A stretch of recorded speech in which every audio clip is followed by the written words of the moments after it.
A Scandal in Bohemia by Sir Arthur Conan Doyle. Part 1. To Sherlock Holmes she is always the woman. I have seldom heard him mention her under any other name. In his eyes she eclipses and predominates the whole of her sex.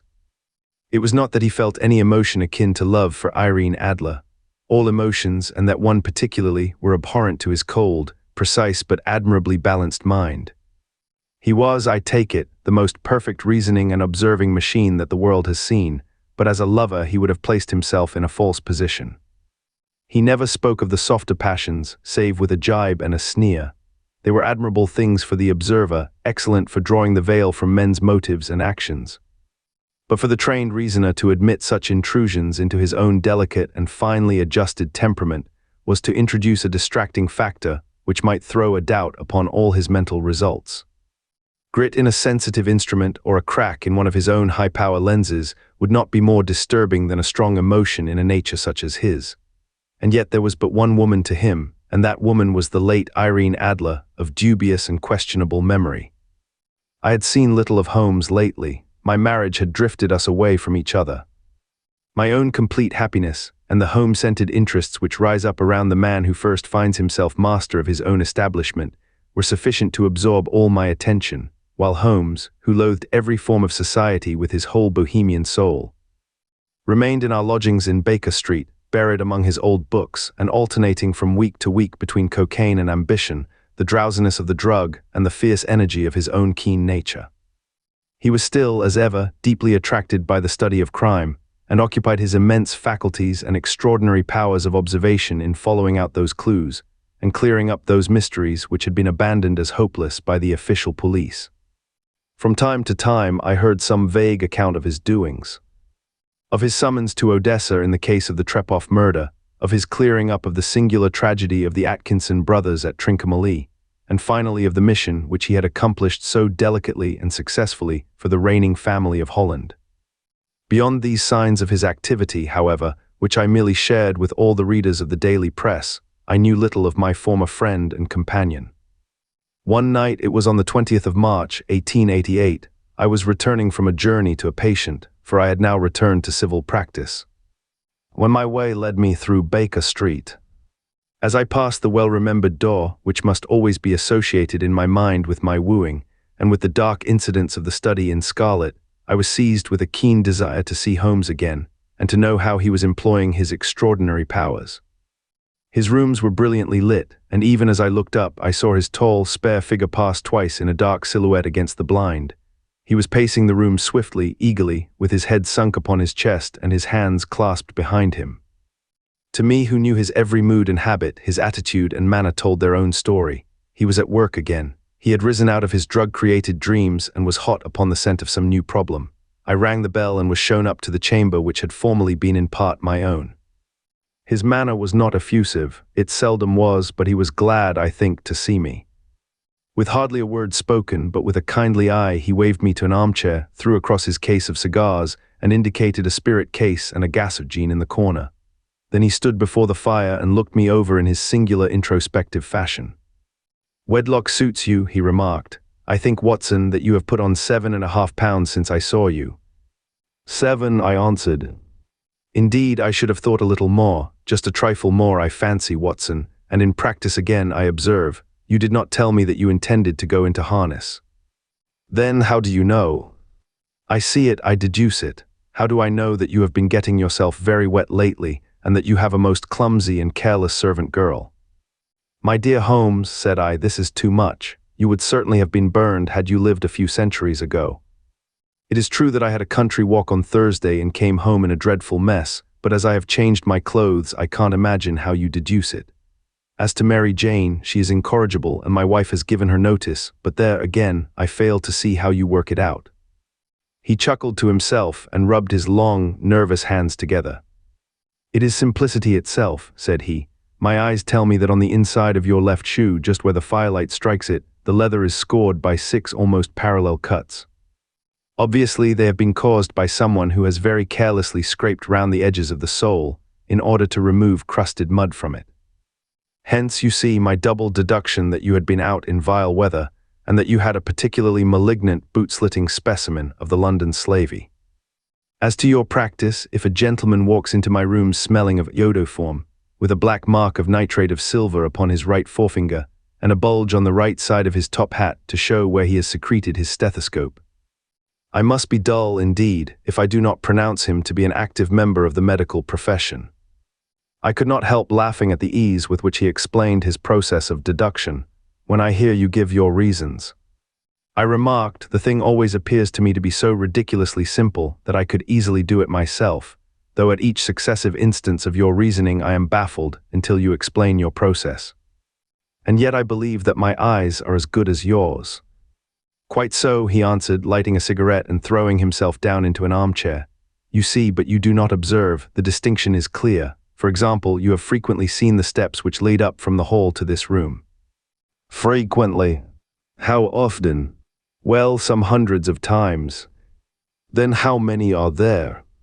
How many, I don't know. Quite so. You have not observed, and yet you have seen. That is just my point. Now I know that there are 17 steps because I have both seen and observed. By the way, since you are interested in these little problems, and since you are good enough to chronicle one or two of my trifling experiences, you may be interested in this. He threw over a sheet of thick, pink-tinted notepaper which had been lying open upon the table. It came by the last post, said he. Read it aloud. The note was undated, and without either signature or address. There will call upon you tonight at 7:45, it said, a gentleman who desires to consult you upon a matter of the very deepest moment. Your recent services to one of the royal houses of Europe have shown that you are one who may safely be trusted with matters which are of an importance which can hardly be exaggerated. This account of you we have from all quarters received. Be in your chamber then at that hour, and do not take it amiss if your visitor wear a mask. This is indeed a mystery, I remarked. What do you imagine that it means? I have no data yet. It is a capital mistake to theorize before one has data. Insensibly one begins to twist facts to suit theories instead of theories to suit facts. But the note itself, what do you deduce from it? I carefully examined the writing and the paper upon which it was written. The man who wrote it was presumably well-to-do, I remarked, endeavoring to imitate my companion's processes. Such paper could not be bought under £0.50 a packet. It is peculiarly strong and stiff. Peculiar, that is the very word, said Holmes. It is not an English paper at all. Hold it up to the light. I did so and saw a large E with a small g, a P, and a large G with a small t woven into the texture of the paper. What do you make of that? Asked Holmes. The name of the maker, no doubt, or his monogram rather. Not at all. The G with the small t stands for Gesellschaft, which is the German for company.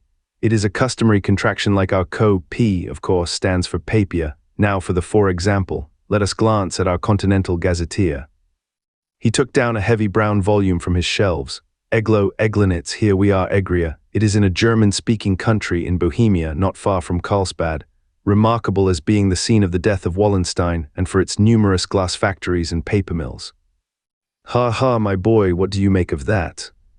His eyes sparkled, and he sent up a great blue triumphant cloud from his cigarette. The paper was made in Bohemia, I said. Precisely, and the man who wrote the note is a German. Do you note the peculiar construction of the sentence? This account of you we have from all quarters received. A Frenchman or Russian could not have written that. It is the German who is so uncourteous to his verbs.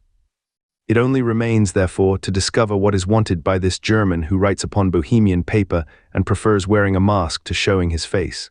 And here he comes, if I am not mistaken, to resolve all our doubts. As he spoke, there was the sharp sound of horses' hoofs and grating wheels against the curb, followed by a sharp pull at the bell. Holmes whistled. A pair by the sound, said he. Yes, he continued, glancing out of the window. A nice little brougham and a pair of beauties, 150 guineas apiece. There's money in this case, Watson, if there is nothing else. I think that I had better go, Holmes. Not a bit, Doctor. Stay where you are. I am lost without my Boswell, and this promises to be interesting. It would be a pity to miss it. But your client. Never mind him. I may want your help, and so may he. Here he comes. Sit down in that armchair, Doctor, and give us your best attention.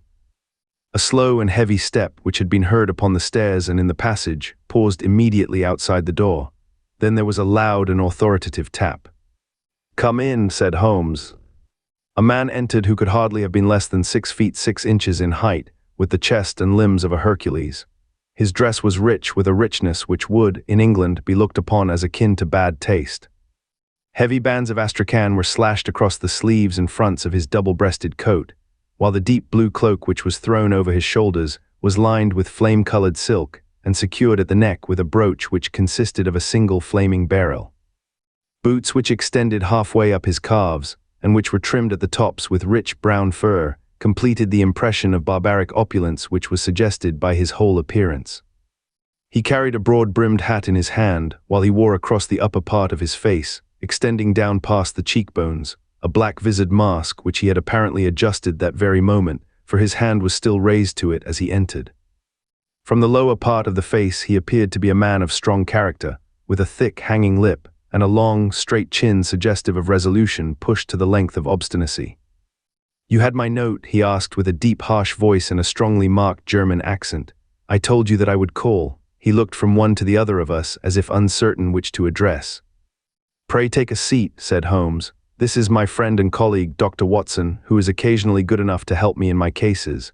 Whom have I the honor to address?" "You may address me as the Count von Kram, a Bohemian nobleman. I understand that this gentleman, your friend, is a man of honor and discretion, whom I may trust with a matter of the most extreme importance. If not, I should much prefer to communicate with you alone." I rose to go, but Holmes caught me by the wrist and pushed me back into my chair. "It is both or none," said he. "You may say before this gentleman anything which you may say to me." The Count shrugged his broad shoulders. "Then I must begin," said he, "by binding you both to absolute secrecy for 2 years. At the end of that time, the matter will be of no importance. At present, it is not too much to say that it is of such weight it may have an influence upon European history." "I promise," said Holmes. "And I." "You will excuse this mask," continued our strange visitor. "The august person who employs me wishes his agent to be unknown to you, and I may confess at once that the title by which I have just called myself is not exactly my own." "I was aware of it," said Holmes dryly. "The circumstances are of great delicacy, and every precaution has to be taken to quench what might grow to be an immense scandal and seriously compromise one of the reigning families of Europe. To speak plainly, the matter implicates the great house of Ormstein, hereditary kings of Bohemia." "I was also aware of that," murmured Holmes, settling himself down in his armchair and closing his eyes. Our visitor glanced with some apparent surprise at the languid, lounging figure of the man who had been no doubt depicted to him as the most incisive reasoner and most energetic agent in Europe. Holmes slowly reopened his eyes and looked impatiently at his gigantic client. "If your Majesty would condescend to state your case," he remarked, "I should be better able to advise you." The man sprang from his chair and paced up and down the room in uncontrollable agitation. Then, with a gesture of desperation, he tore the mask from his face and hurled it upon the ground. "You are right," he cried. "I am the king. Why should I attempt to conceal it?" "Why indeed?" murmured Holmes. "Your Majesty had not spoken before I was aware that I was addressing Wilhelm Gottsreich Sigismund von Ormstein, Grand Duke of Kassel-Felstein and hereditary King of Bohemia." "But you can understand," said our strange visitor, sitting down once more and passing his hand over his high white forehead, "you can understand that I am not accustomed to doing such business in my own person. Yet the matter was so delicate that I could not confide it to an agent without putting myself in his power. I have come incognito from Prague for the purpose of consulting you." "Then pray consult," said Holmes, shutting his eyes once more. "The facts are briefly these. Some 5 years ago, during a lengthy visit to Warsaw, I made the acquaintance of the well-known adventuress Irene Adler. The name is no doubt familiar to you." "Kindly look her up in my index, Doctor," murmured Holmes without opening his eyes. For many years he had adopted a system of docketing all paragraphs concerning men and things, so that it was difficult to name a subject or a person on which he could not at once furnish information. In this case, I found her biography sandwiched in between that of a Hebrew rabbi and that of a staff commander who had written a monograph upon the deep-sea fishes. "Let me see," said Holmes, born in New Jersey in the year 1858. Contralto La Scala prima donna Imperial Opera of Warsaw, yes. Retired from operatic stage, living in London, quite so. Your Majesty, as I understand, became entangled with this young person, wrote her some compromising letters, and is now desirous of getting those letters back. Precisely so, but how? Was there a secret marriage? None. No legal papers or certificates. None. Then I fail to follow Your Majesty. If this young person should produce her letters for blackmailing or other purposes, how is she to prove their authenticity? There is the writing. Pooh-pooh, forgery. My private note paper. Stolen. My own seal. Imitated. My photograph. Bought. We were both in the photograph. Oh dear, that is very bad. Your Majesty has indeed committed an indiscretion. I was mad, insane. You have compromised yourself seriously. I was only crown prince then. I was young. I am but 30 now. It must be recovered. We have tried and failed. Your Majesty must pay. It must be bought. She will not sell. Stolen then. 5 attempts have been made. Twice burglars in my pay ransacked her house. Once we diverted her luggage when she traveled. Twice she has been waylaid. There has been no result. No sign of it. Absolutely none. Holmes laughed. It is quite a pretty little problem, said he. But a very serious one to me, returned the king reproachfully. Very indeed, and what does she propose to do with the photograph? To ruin me. But how? I am about to be married. So I have heard. To Clotilde Lothman von Saxe-Meiningen, second daughter of the King of Scandinavia. You may know the strict principles of her family. She is herself the very soul of delicacy. A shadow of a doubt as to my conduct would bring the matter to an end. And Irene Adler threatens to send them the photograph, and she will do it. I know that she will do it. You do not know her, but she has a soul of steel. She has the face of the most beautiful of women and the mind of the most resolute of men. Rather than I should marry another woman, there are no lengths to which she would not go, none. You are sure that she has not sent it yet? I am sure. And why? Because she has said that she would send it on the day when the betrothal was publicly proclaimed. That will be next Monday. Oh, then we have 3 days yet, said Holmes with a yawn. That is very fortunate, as I have 1 or 2 matters of importance to look into just at present. Your Majesty will, of course, stay in London for the present. Certainly, you will find me at the Langham under the name of the Count von Cram. Then I shall drop you a line to let you know how we progress. Pray do so, I shall be all anxiety. Then, as to money, you have carte blanche. Absolutely. I tell you that I would give one of the provinces of my kingdom to have that photograph. And for present expenses. The king took a heavy chamois leather bag from under his cloak and laid it on the table. There are £300 in gold and 700 in notes, he said. Holmes scribbled a receipt upon a sheet of his notebook and handed it to him. And Mademoiselle's address, he asked. Is Briony Lodge, Serpentine Avenue, St. John's Wood? Holmes took a note of it. One other question, said he. Was the photograph a cabinet? It was. Then good night, Your Majesty, and I trust that we shall soon have some good news for you. And good night, Watson, he added, as the wheels of the royal brougham rolled down the street. If you will be good enough to call tomorrow afternoon at 3 o'clock, I should like to chat this little matter over with you. Part 2. At 3 o'clock precisely I was at Baker Street, but Holmes had not yet returned. The landlady informed me that he had left the house shortly after 8 o'clock in the morning. I sat down beside the fire, however, with the intention of awaiting him, however long he might be. I was already deeply interested in his inquiry, for, though it was surrounded by none of the grim and strange features which were associated with the 2 crimes which I have already recorded, still, the nature of the case and the exalted station of his client gave it a character of its own. Indeed, apart from the nature of the investigation which my friend had on hand, there was something in his masterly grasp of a situation, and his keen, incisive reasoning, which made it a pleasure to me to study his system of work, and to follow the quick, subtle methods by which he disentangled the most inextricable mysteries. So accustomed was I to his invariable success, that the very possibility of his failing had ceased to enter into my head. It was close upon 4 before the door opened, and a drunken-looking groom, ill-kempt and side-whiskered, with an inflamed face and disreputable clothes, walked into the room. Accustomed as I was to my friend's amazing powers in the use of disguises, I had to look 3 times before I was certain that it was indeed he. With a nod he vanished into the bedroom, whence he emerged in 5 minutes tweed-suited and respectable, as of old. Putting his hands into his pockets, he stretched out his legs in front of the fire and laughed heartily for some minutes. "Well, really," he cried, and then he choked and laughed again until he was obliged to lie back, limp and helpless, in the chair. "What is it?" "It's quite too funny. I am sure you could never guess how I employed my morning or what I ended by doing." "I can't imagine. I suppose that you have been watching the habits and perhaps the house of Miss Irene Adler." "Quite so, but the sequel was rather unusual. I will tell you, however. I left the house a little after 8 o'clock this morning in the character of a groom out of work. There is a wonderful sympathy and freemasonry among horsey men. Be one of them, and you will know all that there is to know. I soon found Briony Lodge.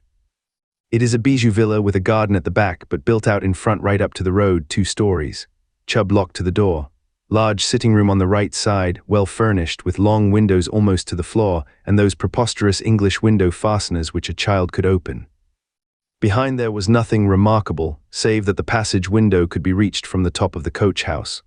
I walked round it and examined it closely from every point of view, but without noting anything else of interest. I then lounged down the street and found, as I expected, that there was a mews in a lane which runs down by one wall of the garden. I lent the ostlers a hand in rubbing down their horses, and received in exchange 2pence, a glass of half and half, 2 fills of shag tobacco, and as much information as I could desire about Miss Adler, to say nothing of 6 other people in the neighborhood in whom I was not in the least interested, but whose biographies I was compelled to listen to. "And what of Irene Adler?" I asked. "Oh, she has turned all the men's heads down in that part. She is the daintiest thing under a bonnet on this planet, so say the Serpentine Muse to a man. She lives quietly, sings at concerts, drives out at 5 every day and returns at 7 sharp for dinner. Seldom goes out at other times except when she sings. Has only 1 male visitor, but a good deal of him. He is dark, handsome and dashing, never calls less than once a day and often twice. He is a Mr. Godfrey Norton of the Inner Temple. See the advantages of a cabman as a confidant. They had driven him home 12 times from Serpentine Mews and knew all about him. When I had listened to all they had to tell, I began to walk up and down near Briony Lodge once more and to think over my plan of campaign. This Godfrey Norton was evidently an important factor in the matter. He was a lawyer. That sounded ominous. What was the relation between them, and what the object of his repeated visits? Was she his client, his friend, or his mistress? If the former, she had probably transferred the photograph to his keeping. If the latter, it was less likely. On the issue of this question depended whether I should continue my work at Briony Lodge, or turn my attention to the gentleman's chambers in the Temple. It was a delicate point, and it widened the field of my inquiry. I fear that I bore you with these details, but I have to let you see my little difficulties, if you are to understand the situation. "I am following you closely," I answered. I was still balancing the matter in my mind when a handsome cab drove up to Briony Lodge, and a gentleman sprang out. He was a remarkably handsome man, dark, aquiline and moustached, evidently the man of whom I had heard. He appeared to be in a great hurry, shouted to the cabman to wait, and brushed past the maid who opened the door with the air of a man who was thoroughly at home. He was in the house about half an hour, and I could catch glimpses of him in the windows of the sitting room, pacing up and down, talking excitedly and waving his arms. Of her I could see nothing. Presently he emerged, looking even more flurried than before. As he stepped up to the cab, he pulled a gold watch from his pocket and looked at it earnestly. "Drive like the devil," he shouted. "First to Gross and Hankey's in Regent Street, and then to the Church of St. Monica in the Edgware Road. Half a guinea if you do it in 20 minutes. Away they went, and I was just wondering whether I should not do well to follow them when up the lane came a neat little landau, the coachman with his coat only half buttoned, and his tie under his ear, while all the tags of his harness were sticking out of the buckles. It hadn't pulled up before she shot out of the hall door and into it. I only caught a glimpse of her at the moment, but she was a lovely woman, with a face that a man might die for. "The Church of St. Monica, John," she cried, "and half a sovereign if you reach it in 20 minutes. This was quite too good to lose, Watson. I was just balancing whether I should run for it, or whether I should perch behind her landau when a cab came through the street. The driver looked twice at such a shabby fare, but I jumped in before he could object. "The Church of St. Monica," said I, "and half a sovereign if you reach it in 20 minutes. It was 25 minutes to 12, and of course it was clear enough what was in the wind.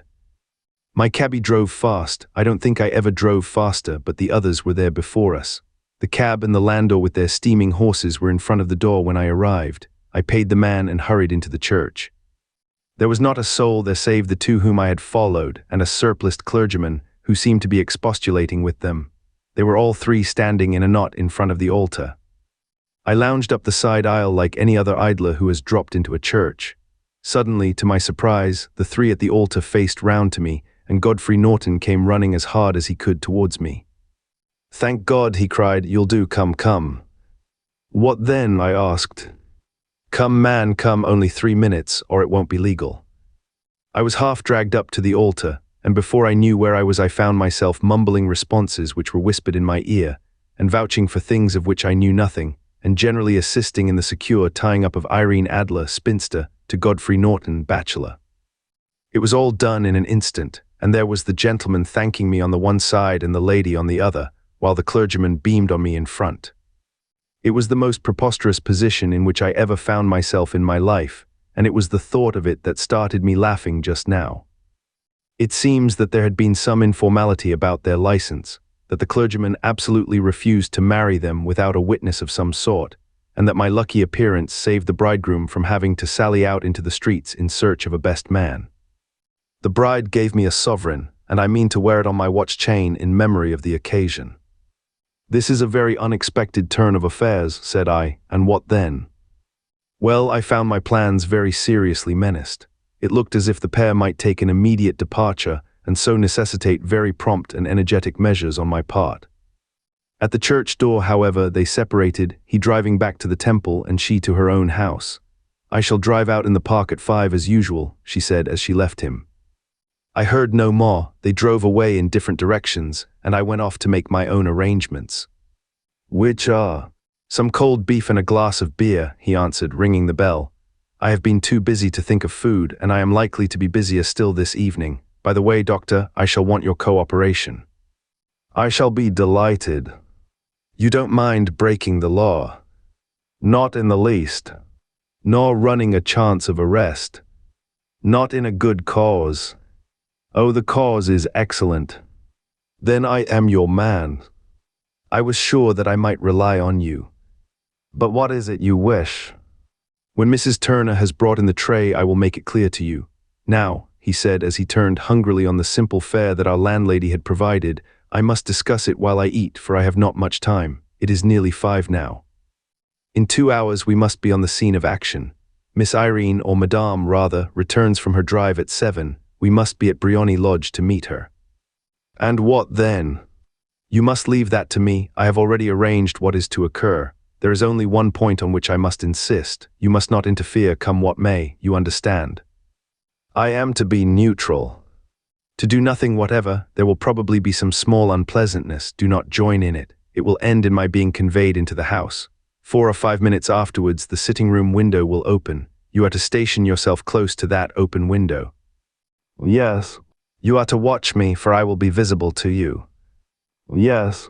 "And when I raise my hand, so you will throw into the room what I give you to throw, and will, at the same time, raise the cry of fire. You quite follow me?" "Entirely." "It is nothing very formidable," he said, taking a long cigar-shaped roll from his pocket. "It is an ordinary plumber's smoke rocket, fitted with a cap at either end to make it self-lighting. Your task is confined to that. When you raise your cry of fire, it will be taken up by quite a number of people. You may then walk to the end of the street, and I will rejoin you in 10 minutes. I hope that I have made myself clear. I am to remain neutral, to get near the window, to watch you, and at the signal to throw in this object, then to raise the cry of fire, and to wait you at the corner of the street." "Precisely." "Then you may entirely rely on me." "That is excellent. I think, perhaps, it is almost time that I prepare for the new role I have to play." He disappeared into his bedroom and returned in a few minutes in the character of an amiable and simple-minded nonconformist clergyman. His broad black hat, his baggy trousers, his white tie, his sympathetic smile, and general look of peering and benevolent curiosity were such as Mr. John Hare alone could have equaled. It was not merely that Holmes changed his costume. His expression, his manner, his very soul seemed to vary with every fresh part that he assumed. The stage lost a fine actor, even as science lost an acute reasoner when he became a specialist in crime. It was 6:15 when we left Baker Street, and it still wanted 10 minutes to the hour when we found ourselves in Serpentine Avenue. It was already dusk, and the lamps were just being lighted as we paced up and down in front of Briony Lodge, waiting for the coming of its occupant. The house was just such as I had pictured it from Sherlock Holmes' succinct description, but the locality appeared to be less private than I expected. On the contrary, for a small street in a quiet neighborhood, it was remarkably animated. There was a group of shabbily dressed men smoking and laughing in a corner, a scissors grinder with his wheel, 2 guardsmen who were flirting with a nurse girl, and several well-dressed young men who were lounging up and down with cigars in their mouths. "You see," remarked Holmes as we paced to and fro in front of the house, "this marriage rather simplifies matters. The photograph becomes a double-edged weapon now. The chances are that she would be as averse to its being seen by Mr. Godfrey Norton as our client is to its coming to the eyes of his princess. Now the question is, where are we to find the photograph?" "Where indeed? It is most unlikely that she carries it about with her. It is cabinet size, too large for easy concealment about a woman's dress. She knows that the king is capable of having her waylaid and searched. 2 attempts of the sort have already been made. We may take it, then, that she does not carry it about with her." "Where, then?" "Her banker or her lawyer. There is that double possibility, but I am inclined to think neither. Women are naturally secretive, and they like to do their own secreting. Why should she hand it over to anyone else? She could trust her own guardianship, but she could not tell what indirect or political influence might be brought to bear upon a businessman. Besides, remember that she had resolved to use it within a few days. It must be where she can lay her hands upon it. It must be in her own house." "But it has twice been burgled." "Pshaw, they did not know how to look." "But how will you look?" "I will not look." "What then?" "I will get her to show me." "But she will refuse." "She will not be able to, but I hear the rumble of wheels. It is her carriage. Now carry out my orders to the letter." As he spoke, the gleam of the sidelights of a carriage came round the curve of the avenue. It was a smart little landau which rattled up to the door of Briony Lodge. As it pulled up, one of the loafing men at the corner dashed forward to open the door in the hope of earning a copper, but was elbowed away by another loafer, who had rushed up with the same intention.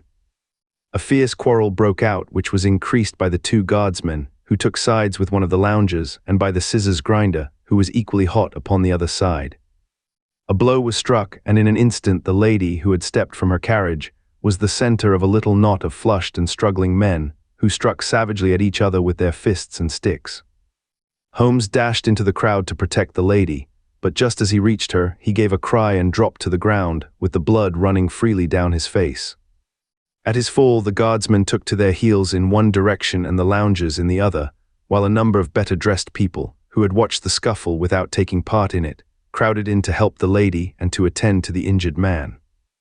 Irene Adler, as I will still call her, had hurried up the steps, but she stood at the top with her superb figure outlined against the lights of the hall, looking back into the street.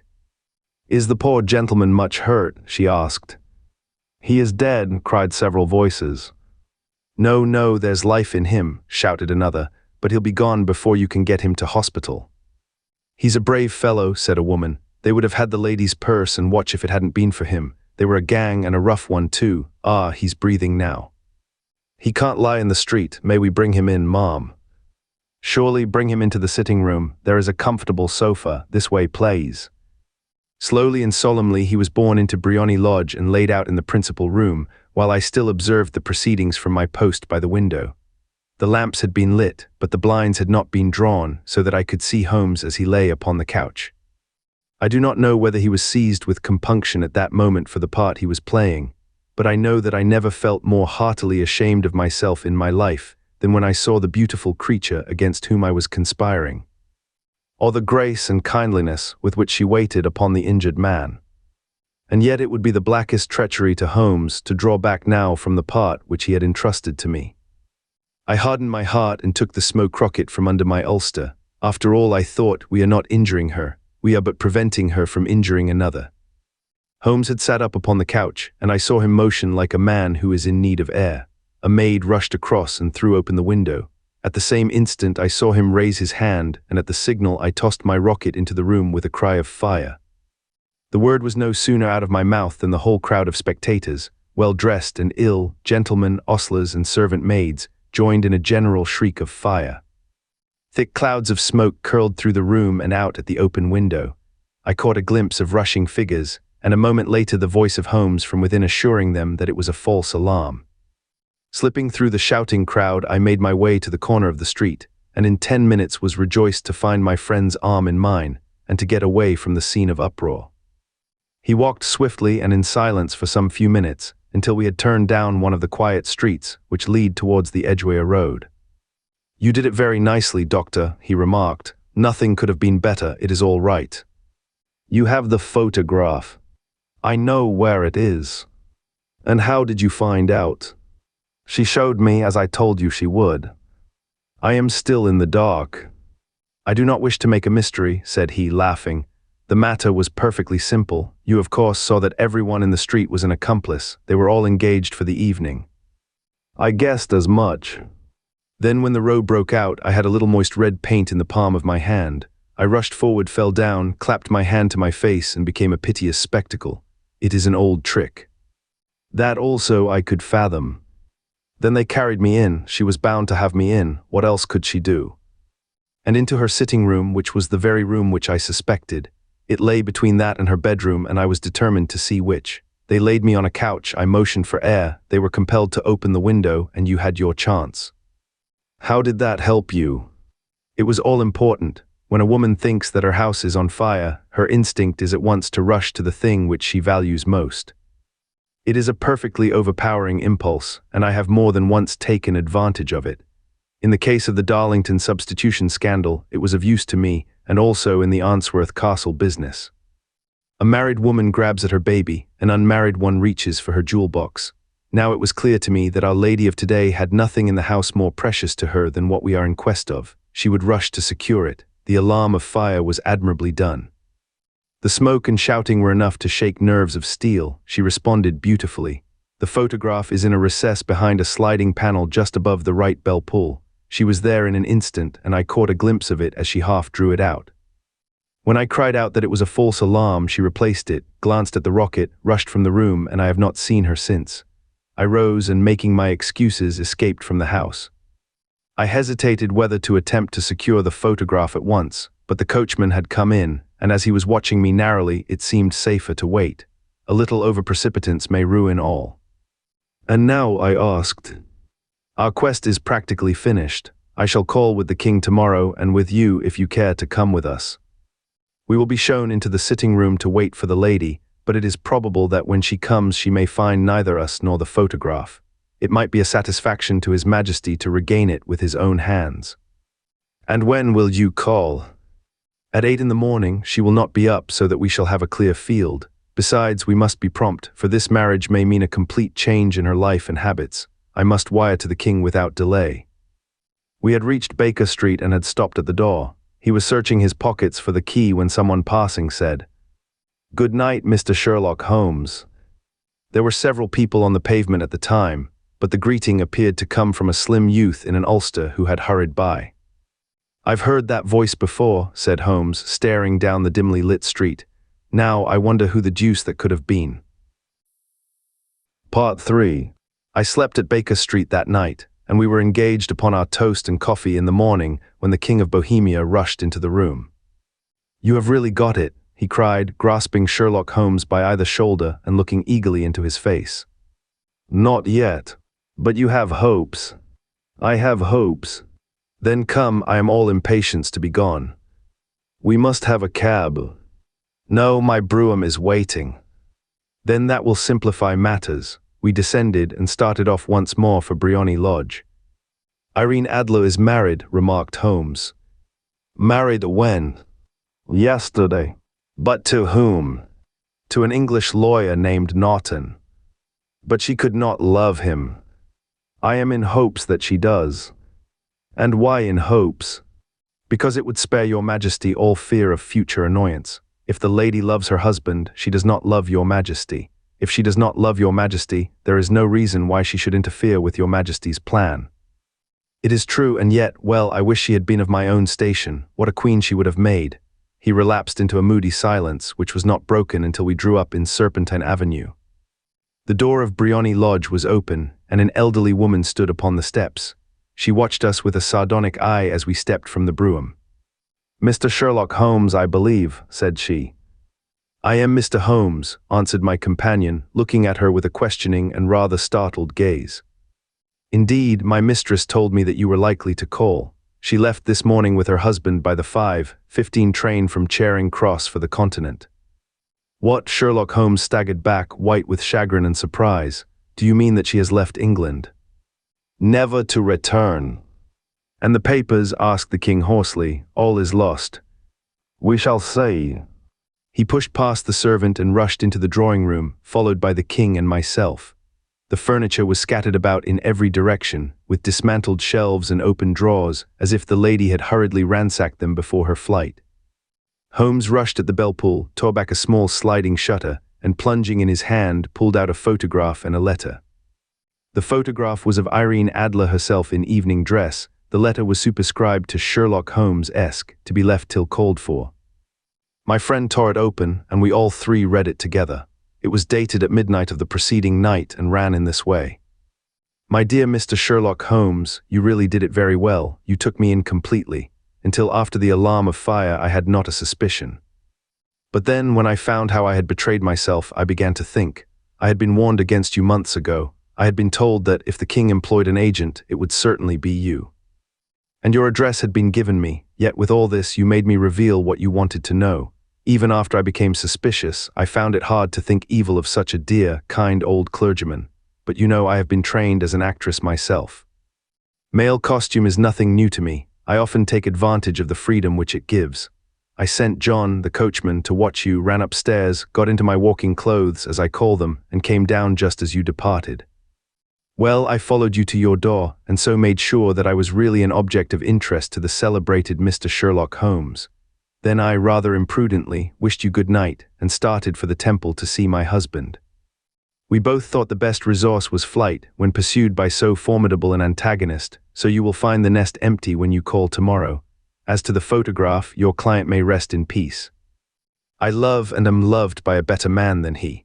The king may do what he will without hindrance from one whom he has cruelly wronged. I keep it only to safeguard myself, and to preserve a weapon which will always secure me from any steps which he might take in the future. I leave a photograph which he might care to possess, and I remain, dear Mr. Sherlock Holmes, very truly yours, Irene Norton née Adler. What a woman, oh what a woman, cried the King of Bohemia when we had all three read this epistle. Did I not tell you how quick and resolute she was? Would she not have made an admirable queen? Is it not a pity that she was not on my level? From what I have seen of the lady, she seems, indeed, to be on a very different level to your majesty, said Holmes coldly. I am sorry that I have not been able to bring your majesty's business to a more successful conclusion. On the contrary, my dear sir, cried the king, nothing could be more successful. I know that her word is inviolate. The photograph is now as safe as if it were in the fire. I am glad to hear your majesty say so. I am immensely indebted to you. Pray tell me in what way I can reward you. This ring, he slipped an emerald snake ring from his finger and held it out upon the palm of his hand. Your majesty has something which I should value even more highly, said Holmes. You have but to name it. This photograph. The king stared at him in amazement. Irene's photograph, he cried, certainly if you wish it. I thank your majesty, then there is no more to be done in the matter. I have the honor to wish you a very good morning. He bowed, and turning away without observing the hand which the king had stretched out to him, he set off in my company for his chambers. And that was how a great scandal threatened to affect the kingdom of Bohemia, and how the best plans of Mr. Sherlock Holmes were beaten by a woman's wit. He used to make merry over the cleverness of women, but I have not heard him do it of late. And when he speaks of Irene Adler, or when he refers to her photograph, it is always under the honorable title of the woman.